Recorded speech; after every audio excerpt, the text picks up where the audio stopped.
Kenyans are still trying to analyze the concluded Saba Saba protests of yesterday. And surprise after surprise is emerging. Shock after shock is emerging when people begin to absorb exactly what went down, and especially the reaction and the moves of the government, of the Ruto regime. Now, how is it possible to analyze something if you don't understand it? Is it possible? Of course not. It's impossible. And therefore, understanding is paramount for any serious analyst. And for us to understand the Ruto regime, it is critical, more than important, for us to understand what fear does to the human body. Now already I can hear somebody saying, "At what, Chris?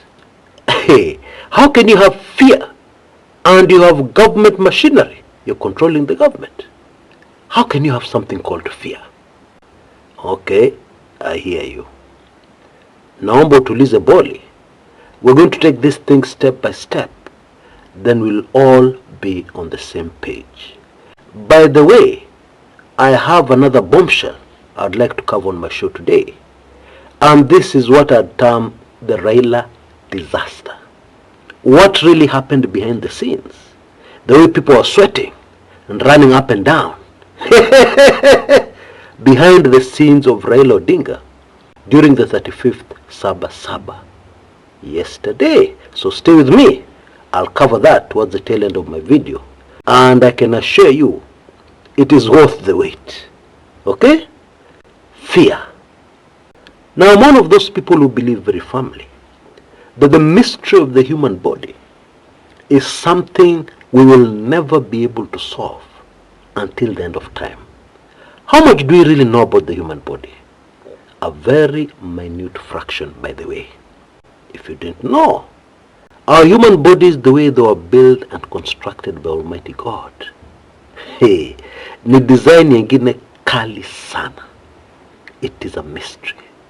Now, when one encounters fear, there are very many physical things that happen in the body.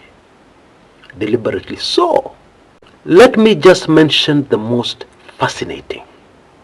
The brain redirects blood from other organs into vital organs you need to do two things: either fight or flight. Either fight that danger, that threat that has made you fear, or flight, run from that danger. And so what that means, a lot of blood goes to your hands, ngumi, fists, yeah, and your legs, which you need to do a record-breaking 100 meters run away from the danger. And then also, some parts of the brain are shut down or put in a lull mode. Yeah, they're not required for this emergency. And this is what is most relevant for our show today. Now, this last bit may appear to some to have been a mistake by the Almighty, yeah, or a flaw in the design. Actually, it isn't. Let me tell you a brief story. I remember when I was very young, you see, my mother was in the medical profession, and she used to treat patients. And she had this habit of coming home to tell me stories from her day that she believed would excite a young mind like mine. And one day she told me this fascinating story of a 9-month pregnant woman she had just treated for very serious cuts and bruises on her legs and arms. I believe at the time my parents were stationed in Isiolo. And in those days in Isiolo, I doubt if it is still the same today, but in those days, there was frequent encounter between man and wild animals. And apparently this pregnant woman encountered a wild animal, and she climbed a very high wall to safety. I am sure the kind of wall most of us on this channel would have serious problems climbing, and most of us would not be able to. But a 9-month pregnant woman climbed it in seconds. And in my opinion, the only way she was able to do that is that the part of her brain that reasons and analyzes had shut down. Because if it was active, obviously it would have told her, "Aye, you're pregnant, climbing that wall, forget it. How? Impossible." But because of the wonderful design of the human body, she was able to climb it very quickly to safety. And this is exactly why we are told, never make a decision when you're full of emotion. And of course, fear is an emotion at the top of that list. How do you make a decision when you're fearful? How? Yeah? And that's why you'll hear people telling you, calm down. Please calm down. And let's think about this clearly. Now, a very quick way of understanding the Ruto regime is to realize that the person leading this government micromanages everything. Okay? And this government has entered that place called fear. When you understand this, then you'll be able to understand a lot of decisions that were made yesterday during the Saba Saba in the way the government responded. Indeed, the very same decisions this government has been making that don't make sense. Indeed, most of these decisions are the kinds of decisions that one can confidently say the government is shooting itself on the foot.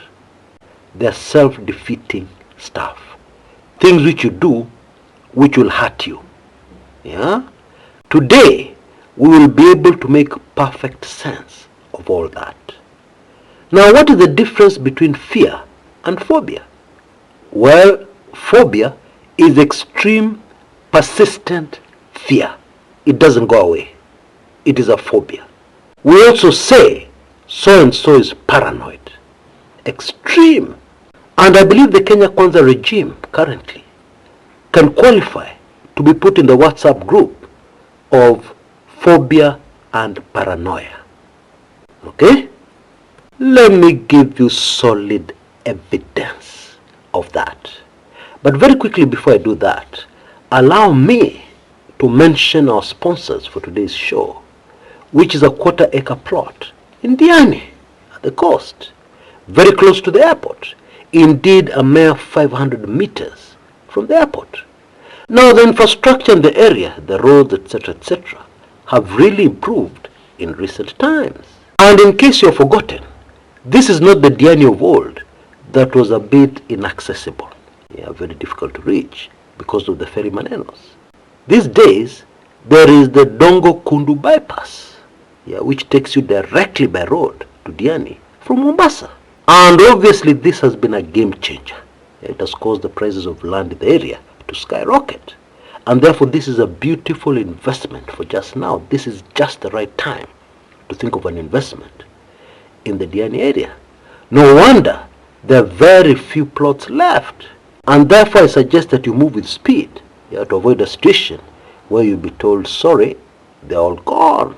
Okay, you can use the number you see on your screens right now, 0722 497 053, and talk to them today or as soon as possible. Right. Now sample the following.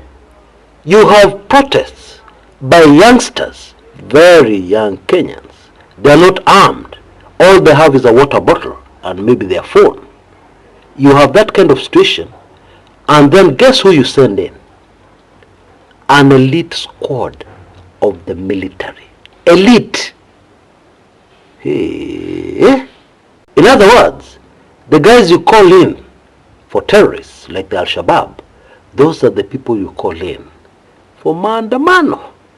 Does that make any sense to you? Of course not.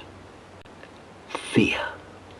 Fear, my friends, is very real. And the consequences are also very real. You know, even if somebody thinks that an elite squad of the military on the streets will scare the youngsters. I mean, this was tried last year in 2024. Did it work? No. So, What makes you think it'll work this time round? And of course it didn't. Something else. President Ruto is on record, not once, a few times, promising Kenyans that abductions would stop. By the way, during the maandamanos yesterday, there were at least 2 reported cases of abductions. Bado inaendelea. Even after Albert Ojwang, it is still ongoing. Does that make sense to you? Does it? Hey. Phobia. Paranoia. It is very possible that somebody somewhere believes this regime cannot survive without the Subaru boys. It can't. Somebody really believes that. And probably that same somebody believes that this regime can never survive, has no fighting chance of surviving without abductions. Otherwise, why else are these things still going on? Even after what has happened, which has attracted worldwide attention. Why? It doesn't make any sense. But of course now we understand. When you're in a situation of fear, phobia, then the decisions you make will tend to not make sense.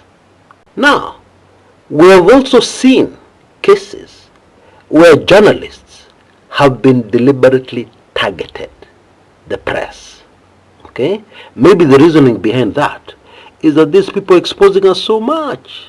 They're getting the news out there, which is painting us in bad light. Therefore, deal with them. And indeed, during the Saba Saba protests of yesterday, there are some journalists who were on the receiving end yet again. Now, there is a saying that you never want the press to be your enemy. Because once the press becomes your enemy, you're finished. Because at the end of the day, the press are not robots. They're not angels. They are human. Yeah, they have feelings. They have emotions. And therefore, what do you expect when you keep on targeting the press, harming journalists? What do you expect? Isn't that a classic case of shooting yourself in the foot, your very own foot? You yourself shooting yourself? And now we're even getting whispers that Kenyan journalist working for the CNN, Bwana Larry Madowo, there appears to have been a plan to target him. For what? Okay, many Kenyans are very happy with the way he has been covering the protests with a lot of detail. His cameras have been there. Even when all the horrors are going down, he has been there. And therefore, of course, somebody somewhere is not happy and may want to target him. Again, self-defeating, shooting yourself in the foot. In a recent expose by the Standard Group, we learned that the goons had been instructed, when they go for maandamano, to go for the phones of the Gen Z protesters. And the reason is very easy to see. Okay? Those phones, smartphones, have played a major role in exposing the many evils of the Kenya Kwanza regime during these protests. And it has happened again and again. It has been very difficult for the police to lie and give us the usual stories ajaba. All because many of these incidences have been captured on camera. Somebody used a smartphone and captured the whole drama. Even the case, the very unfortunate case of Boniface Karaoke, the hawker was selling masks, that was captured on a smartphone. And therefore the goons were instructed, go for the phones. Fortunately in this instance, I believe because of the exposure by the Standard Group, that plan was abandoned. Okay? Because when you expose people, as I said in an earlier video, they tend to stop what they were going to do. Although in many instances, the Kenya Kwanza regime has been exposed and it has still gone ahead and done what they had planned to do. Usually very evil. Now the Raila Odinga manenos. I need to ask you a question. Had Raila had a successful rally at Kamkunji, who would it have helped the most? Can you guess the answer to that question? The long-suffering people of Kenya? No. It would have helped Ruto and his regime. Why? Because Ruto and his regime are clearly relying very heavily on Raila to keep them in power, and probably, Dr. Mchana, to help return them to power in the next general elections. And so, the more powerful Raila Odinga is, because he's on Ruto's side, the more powerful Raila Odinga is, the more effective he is, the better it is for Ruto. And therefore, the very shocking information I'm getting is that yesterday during the Saba Saba riots, the plan was to have Raila prove to the world that he can still draw a crowd. Okay, and of course, there is a sentimental feeling about Kamkunji grounds and the very, very first Saba Saba 35 years ago. And therefore the plan was for Raila to storm Kamkunji, attract a large rally, and then everybody would say, Allah, you mean Raila is still this popular? Indeed, we know for a fact that a crowd, a sizable crowd, had already gathered at Kamkunji waiting for Raila. But of course, Raila did not show up. Now I'm told the reason was very interesting. Insiders, Raila people, went and gauged the mood at Kamkunji, and they came to the conclusion that it would have been hostile to Raila Odinga. And you know that would have been a very big disaster for Ruto. For it to be proved, mchana peupe, that Raila Odinga is no longer the Raila Odinga we have known all these decades. And therefore it was decided he would not go anywhere near Kamkunji and would instead release a statement on the way forward, which is exactly what happened. Hey, how things change. Bindu bichenjanga. Hey. You know, I cannot believe, I would not have believed if you had told me, even a year ago, that one day I would be speaking the words I'm just speaking about Raila Odinga and saying that Raila Odinga no longer commands the kind of support he does. If you had told me that 1 year ago, I'd have told you, get out of here. Impossible. Not possible. Forget it. But it is happening. And it is unfolding right before our eyes.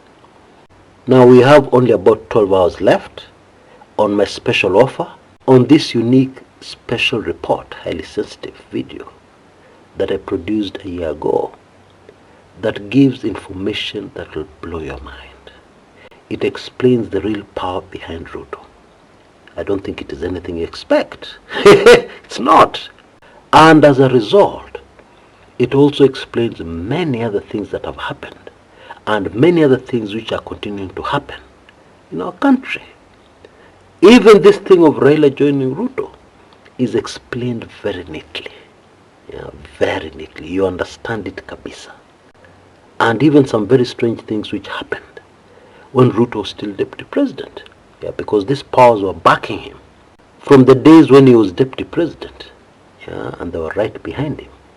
And that is why there was no way he was going to be announced the loser in the 2022 presidential elections.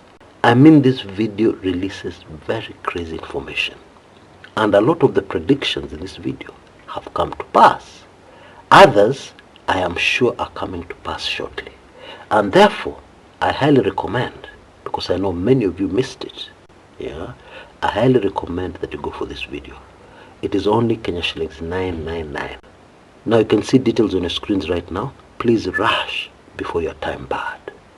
Until next time, this is Chris Kumekucha.